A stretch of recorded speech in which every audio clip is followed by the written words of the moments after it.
Hi friends, मैं नीरज पांडे। आप देख रहे हैं यूट्यूब चैनल नीरज विद मैं जीएस। आज मैं इस यूट्यूब के चैनल के माध्यम से आप सभी मित्रों को महात्मा गांधी एवं लाल बहादुर शास्त्री जी के जयंती की हार्दिक बधाई एवं शुभकामना ज्ञापित करता हूं। एवं आज मैं चर्चा करूंगा गांधी जी से संबंधित कुछ महत्वपूर्ण क्वेश्चन जो आपको पता होंगे और कुछ ऐसे भी होंगे जो आपको नहीं पता होंगे। यदि पता है तो आपका रिवाइज हो जाएगा, यदि नहीं पता है तो आपको पता चल जाएगा। मित्रों देखिए, जैसा कि आप सभी जानते हैं कि क्या होता है कि 2 अक्टूबर 1869 को गांधी जी का जन्म 1869 को गांधी जी का जन्म गुजरात के पोरबंदर में हो जाता है। और गांधी जी वहाँ बड़े होते हैं, पल बढ़ के क्या करते हैं, इन्होंने अपनी पढ़ाई विदेशों में जाकर की और वहाँ से बैरिस्टर की उपाधि प्राप्त करके पुनः भारत आते हैं। भारत में अपनी वकालत की प्रारंभ करते हैं, वकालत करते हैं। उसके बाद इनका बीच में दौरा अफ्रीका भी जाता है। एक विशेष व्यक्ति के लिए ये अफ्रीका जाते हैं उसका मुकदमा लड़ने के लिए। लेकिन उनके साथ होता क्या है मित्रों कि जब ये जाते हैं तो वह व्यक्ति इनके लिए विशेष व्यवस्था करता है, रेलवे की इनको फर्स्ट क्लास टिकट दिलवाता है। उस टिकट लेकर के जब ये ट्रेन में बैठे होते हैं तो इनके साथ क्या होता है, कुछ गोरों के साथ, अंग्रेजों के साथ इन बदसलूकी की जाती है और वह बदसलूकी इनके दिल में घर कर जाती है। मित्रों होता क्या है कि इनको ये लगता है कि जब मैं इतना संभ्रांत व्यक्ति हूँ और जब मेरे पास इतनी प्रॉस्पर्टी है, इतनी समृद्धि, इतनी पॉपुलरिटी, उसके बाद मेरे साथ ये काला होने के नाते यह दुर्व्यवहार किया जा रहा है, तो जिन मेरे साथियों के साथ, जिन मेरे मित्रों के पास वो कुछ भी व्यवस्थाएं नहीं, उनके साथ कितनी बड़ी जास्ती होगी। उस दिन इनके हृदय को वो कुठाराघात लगा मित्रों कि उस दिन से ही यह प्रतिज्ञाबद्ध हो गए कि हम भारत में तो लड़ेंगे, लेकिन अभी अफ्रीका में है तो अफ्रीका में जितने हमारे भारतवासी हैं उनके लिए मैं लड़ाई लड़ूंगा। और वह वहां पे अपनी लड़ाई चालू रखते हैं। 13 से 15 तक वहां लड़ाई लड़ते हैं और 1915 को ये क्या करते हैं, भारत वापस आते हैं और 15 जनवरी को भारत आते हैं। तो इसीलिए 15 जनवरी को अप्रवासी दिवस के रूप में मनाया जाता है मित्रों, गांधी जी के आने के नाते ही। उसके बाद मित्रों ये क्या होते हैं कि उसके बाद ही इनकी शादी हो जाती है और शादी के कुछ ही दिन के बाद इनको देश आह्वान करता है। देश के आह्वान करने पर ये देश से जुड़ जाते हैं, चूंकि इनकी नई नई शादी हुई थी मित्रों। तो उसके बाद मित्रों अगर हम चर्चा करते हैं तो होता क्या है कि जब आगे ये चलते हैं तो होता क्या है कि वहाँ 1917 की बात आती है कि पहला आंदोलन इन्होंने किया, ये चंपारण का आंदोलन था। चंपारण में क्या था कि किसानों के द्वारा जो अंग्रेज थे वो किसानों पर 3 कठिया व्यवस्था लागू कर दिए थे कि उनको 3 कट्ठा, मतलब कह सकते हैं कि 20 बिस्से का 1 बीघा होता है, तो उसमें 3 बिस्सा इनको नील की खेती करनी अनिवार्य हो गई थी, जिससे कि क्या होता था कि बड़ा नुकसान, और वो भी नील की खेती करवाते और वो भी अपने हिसाब से उसका दाम देते थे। इससे किसान त्रस्त थे, वो वहाँ का कर दे नहीं पाते थे। तो ये गांधी जी का आह्वान करते हैं और गांधी जी उसमें आंदोलन में भाग लेते हैं और उस आंदोलन को सफल बनाते हैं मित्रों। तो गांधी जी इस प्रकार से आगे बढ़ते जाते हैं। उसके बाद देखा जाए तो 1919 का असहयोग आंदोलन, जो रौलट एक्ट आया था आपका, रौलट एक्ट के विरोध में गांधी जी ने असहयोग आंदोलन प्रारंभ किया। और उसमें क्या था कि अगर अंग्रेज मेरे लिए कुछ सोच नहीं सकते थे, अंग्रेजों के लिए हम भी नहीं सोचेंगे। हम क्या करेंगे, अंग्रेजों से लड़ना नहीं ठीक है, हम अंग्रेजों का असहयोग करते हैं, किसी प्रकार का सहयोग ही नहीं करेंगे। जितनी भी चीज़ें हम करेंगे भारतीय चीज़ों का उपयोग करेंगे, हम अंग्रेजी चीज़ों का उपयोग ही नहीं करेंगे। और मित्रों यह आपका आगे असहयोग आंदोलन चलता रहा और 1922 में जब चौरा चौरी कांड होता है तो वहाँ से गांधी जी आहत होते हैं और वहीं से असहयोग आंदोलन का क्या कर देते हैं, समापन कर देते हैं। फिर ये आगे सिलसिला बढ़ता जाता है। आगे चले देखिए तो 1930 में गांधी जी द्वारा दांडी यात्रा की जाती है और गांधी जी ने कहा कि मैं नमक तोड़ो कानून बनाऊंगा। चूंकि ये हम आपका कानून नहीं मानेंगे, सबसे छोटी चीज नमक है जो कम चीज यूज की जाती है, लेकिन उस पर भी मैं टैक्स नहीं दूंगा, उसको खुद बनाऊंगा। और ये देखिए साबरमती आश्रम से चल के दांडी तक चलते हैं, छोटे से जन समुदाय को 78 लोगों के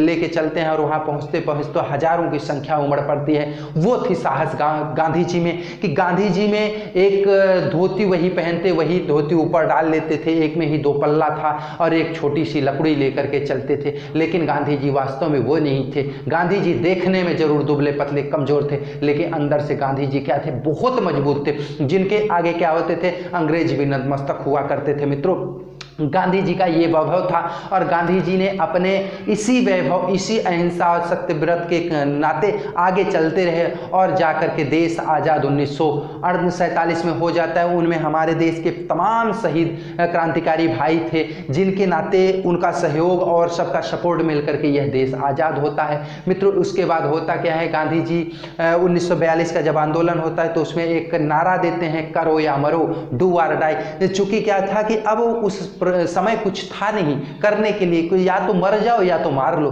यही चीजें थी स्थिति, इसलिए करो या मरो का नारा दिया गया। और मित्रों, आगे चल करके 1947 में देश आज़ाद होता है। कुछ कमियां हुई जिसके कारण अपना देश बटा, कुछ ऐसी मतभेद उस समय थे, उस पर चर्चा मैं आज नहीं करना चाहता चूंकि आज गांधी जी की जयंती है। और मित्रों, फिर आगे चल करके 30 जनवरी 1948 को क्या होता है, गांधी जी को गोडसे के द्वारा गोली मारी जाती है और फिर उनका प्राणांत हो जाता है। और उस दिन एक प्रकार से कह सकते हैं कि उसे आप सभी जानते हैं शहीद दिवस के रूप में मनाया जाता है। तो देश का एक लाल उस दिन भारत माँ की गोद में क्या हो गया, सदा सदा के लिए लिपट गया, उनकी गोद में सदा सदा के लिए समा गया था। मित्रों, ये थे गांधी जी कि जो अपने सर्वस्व जीवन को देख रहे हैं कि अगर वो 69 में पैदा होते हैं, पढ़ाई लिखाई करते हैं, वकालत करते हैं, वो भी विदेशों से वकालत करके बैरिस्टर का पोस्ट लेके आते हैं, लेकिन देश के आह्वान पे देश को क्या करते हैं, अपना सर्वस्व निछावर कर देते हैं और देश के लिए ही आहुति कर देते हैं, देश के लिए ही कई बार जेल जाते हैं।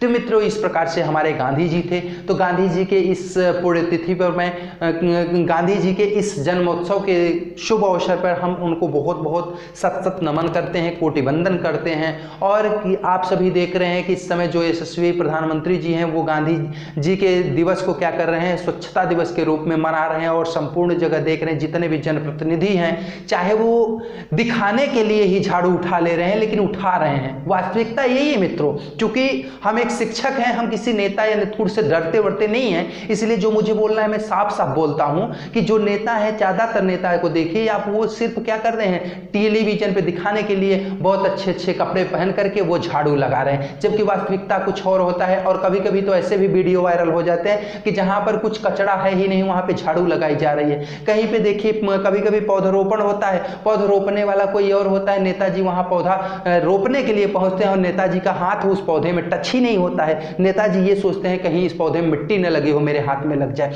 ऐसे भी नेता हैं।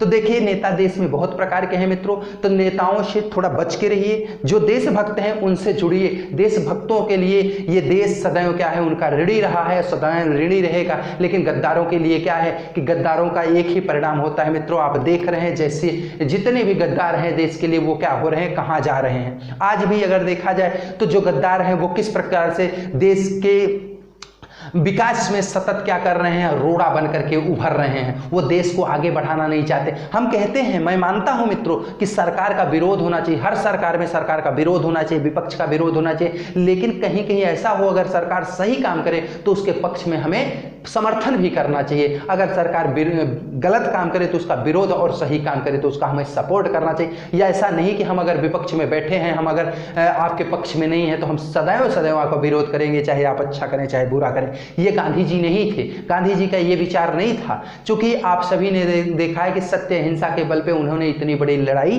जीती। अगर ये सिर्फ कहने की बात है कि अगर हम सिर्फ क्रांतिकारी होते तो हम जीत लेते, ऐसा नहीं है। केवल गरम दल के नाते ये नहीं जीता जा सकता था, नरम दल भी जरूरी था। देश को बैलेंस करने के लिए, समाज को बैलेंस करने के लिए गरम के साथ नरम, नरम के साथ गरम दोनों जरूरी होता है मित्रों। इसलिए देश आगे बढ़ता है। अगर जब एक पहलू कमजोर हो जाएगा तो दूसरा पहलू उसका भरपाई नहीं कर पाएगा। जिस प्रकार से एक साइकिल होती है, उसमें दो पहिए होते हैं, एक पहिया को निकाल दिया जाए तो एक पहिया से साइकिल कभी नहीं चल सकती। उसी प्रकार से देश में जो गरम दल के नेता हैं, जो थोड़ा उत्तेजित नेता हैं, उनको भी रहना जरूरी है, लेकिन कुछ शांत विचार वाले नेताओं की भी जरूरत होती है। इसी से क्या होता है कि वह देश आगे बढ़ता है। तो मित्रों, हम कहते हैं सदैव विकास के गति को दीजिए। जैसे मैं मित्रों कभी कभी नेताओं से मुझे नाखुश इसलिए होता है कि नेता जो नेता जाकर के वे चुनाव के समय जनता के पैर पकड़ते हैं, वही नेता अगर चुनाव के बाद जनता की जरूरत पड़ती है और वही जनता उनके पास जाती है, पैर पकड़ती है, तो जनता उसके बारे में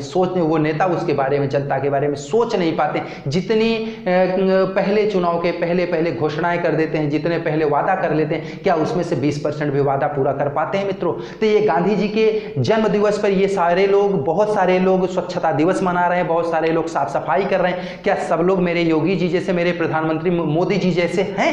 वो नहीं हैं, लेकिन वो दिखावे के लिए बहुत कुछ कर रहे हैं। देख रहे हैं बीच बीच में कई सारे नेताओं के हरकतों का वीडियो वायरल होता है, बीच बीच में उनकी स्थितियां देखी जा रही हैं। तो उस पर क्या करना चाहिए? सरकार को नकेल कसना चाहिए। जो गलत व्यक्ति हो उनको दूर रखना चाहिए। ऐसा नहीं कि अगर हम ये कहते हैं कि अगर कोई गलत व्यक्ति है वो भाजपा में आ जाता है तो शुद्ध नहीं हो जाता, गलत है तो गलत रहेगा, वो भाजपा में आने से शुद्ध नहीं हो जाएगा। तो ये भी सरकार को चाहिए कि जो गलत व्यक्ति है उसको अगर निकाला गया है तो गलत को दूर ही रखने दीजिए, क्योंकि अगर दूसरे पार्टी में वो गलत था तो आपकी पार्टी में आके वो सही काम नहीं करेगा। जिसका काम जो है वो करेगा वही मित्रों, जिसका जो काम है वही करेगा। जैसे आपने कभी भी देखा होगा कि अगर सर्प कभी आतप रहे, कभी झुलसा हुआ चारों तरफ से आग लगी हुई रहे, उस समय सर्प को देखिए तो सर्प आपको देखता है तो चाहता है हमें निकाल लिया जाए, लेकिन जैसे ही सर्प को बाहर निकाला जाता है तो सर्प आपको डसने के अलावा कुछ और नहीं करता है। क्यों ऐसा करता है? क्योंकि उसका कर्तव्य हो, उसका कर्म ही है डसना। तो जिनका डसना कर्म है मित्रों, वो कभी किसी पार्टी में रहें न रहें, किसी भी पार्टी में चले जाएं, उनका काम ही होता है डसना। तो इसलिए मित्रों ऐसे नेताओं से, ऐसे जनप्रतिनिधियों से भी आपको सावधान रहना। ये देश हमारा है, हम नागरिकों का है, देश को हमें आगे बढ़ाना है, देश को कैसे आगे ले जाना है हमें देखना है। अगर हर एक नागरिक सुधर गया ना तो ये देश निश्चित रूप से आगे बढ़ेगा। वो जरूरी नहीं नेता ही इसको आगे लेके जा सकते हैं, क्योंकि नेताओं की तो स्थिति देख रहे हैं कि चुनाव के पहले 5 लाख उनके पास प्रॉपर्टी होती, चुनाव के 5 साल बाद उनके पास 5 करोड़ की प्रॉपर्टी होती। कहां से आती है मित्रों? आप सब समझ सकते हैं, बहुत कुछ हमें बोलने की जरूरत नहीं है। ठीक है, हम इस सेशन से विदा लेते हैं, फिर एक नए वीडियो के साथ आएंगे। लाल बहादुर शास्त्री जी के जीवन पर प्रकाश डालेंगे, चूंकि आज उनका भी जन्मोत्सव है। आज 2 अक्टूबर को वो भी 1904 में पैदा हुए थे मित्रों, आप सभी जानते हैं। और लाल बहादुर शास्त्री जी ऐसे नेता थे जो सादगी में संपूर्ण जीवन व्यतीत कर दिए थे। उनके बारे में हम कल चर्चा करें मित्रों। तब तक इस सेशन से विदा लेते हैं। जय हिंद, जय भारत।